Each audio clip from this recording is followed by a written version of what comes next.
I'm Keith Simonton, and welcome to What to Watch. If you loved Expendables 1 and Expendables 2, then imagine jamming them together, add some humor, Mel Gibson, Wesley Snipes, and Harrison Ford, and you have the best of the series, Expendables 3.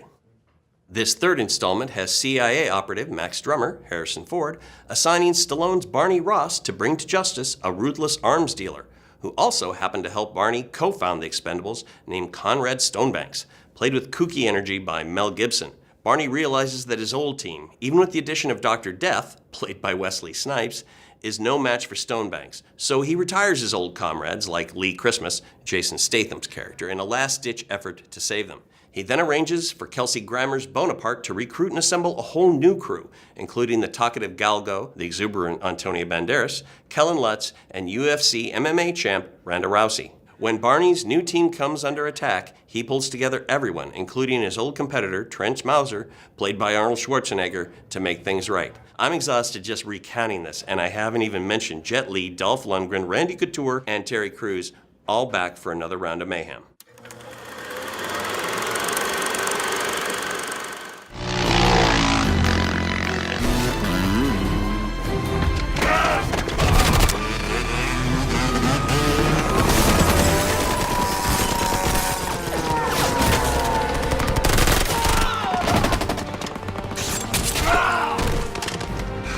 Was this easy? Pretty much.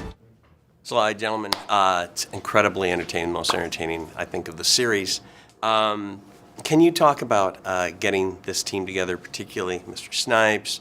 You obviously already had Mr. Statham, Mel Gibson, Harrison Ford. A lot of it works on relationships, and coming cold. A lot of actors can be a bit standoffish, not in a bad way, but nervous. They don't know exactly what it's like. Do I fit in, and so on and so forth. But because of all the years I've been knowing these guys, even on the periphery or up close and personal, I can pick up the phone, and I do it personally. So it usually doesn't go through an agent, and that way I say, listen, no matter what. Even if you don't like the script, I'll make you like it by the time you're done. I promise you. You can write your own part if necessary. Can you talk about your involvement? Because I know some people were like, what? I think that's actually good. Always keep them guessing has been my theory through my whole career, honestly. Even when I started out as a young man in my 20s, I'd say always keep them guessing until they can't figure out, and you'll be able to actually work for a long time in this business. Now, this industry is given to trying to figure out people and thinking they have. So I've had an opportunity to share some work with them that surprised them. Boss was one of those things, and from there now, Transformers and this film, I think people are going to start getting used to the idea that I do things that surprise them. What's something you added? You get the script, what's something you added on set that's in the film? Well, I tried to add a little bit of humor, make him seem my character, Dr. Death, seem a little crazy on one end of the spectrum and then a little humorous on the other end of the spectrum. He adds a lot, really. He directs himself in a way when he goes into a certain picture, tingling, and all that. That's him. Great to have you back. No better place to be. I have a kind of a fly by the seat of your pants style of working, and actually Stallone kind of does too. So that was what I think we brought to it in the days I worked that people were surprised by because we didn't really stick to the script. I would say, this line here kind of sucks. What do you think? He'd say, oh, it's just from an old draft. And that's okay. Can we say something else? And he said, yeah. I said, well, I had this one. So we were spitballing most of the time, and it was really fun. And we came up with a great kind of connection, I think, that I would love to work with him some more. No, I'm sure you were doing that on the first film. Like, Sly, what about this line? It's amazing how much stuff gets written on the fly, on the spot. He comes up with a new one-liner, or, you know what, you shouldn't say that, you should say that, and he gives you a whole different thing and just kind of manipulates it and turns it around. Yeah. So all three films have been that way. Yeah, he really knows what he's up to. There's rumors of a fourth and even a fifth. He had a great response.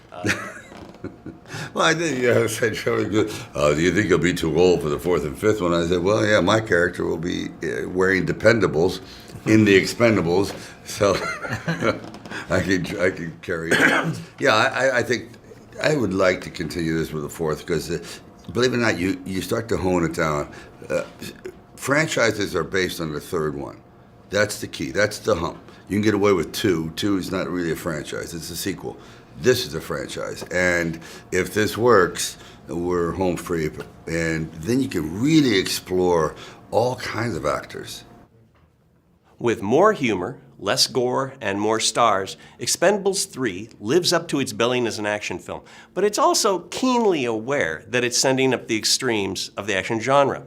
When you hear Arnold Schwarzenegger shout, "Get to the chopper," you realize that the filmmakers are violently intent on you having a good time, which makes it what to watch. The Expendables 3 is in theaters nationwide in the U.S. on August 15th. You can find local movie showtimes and tickets on IMDb.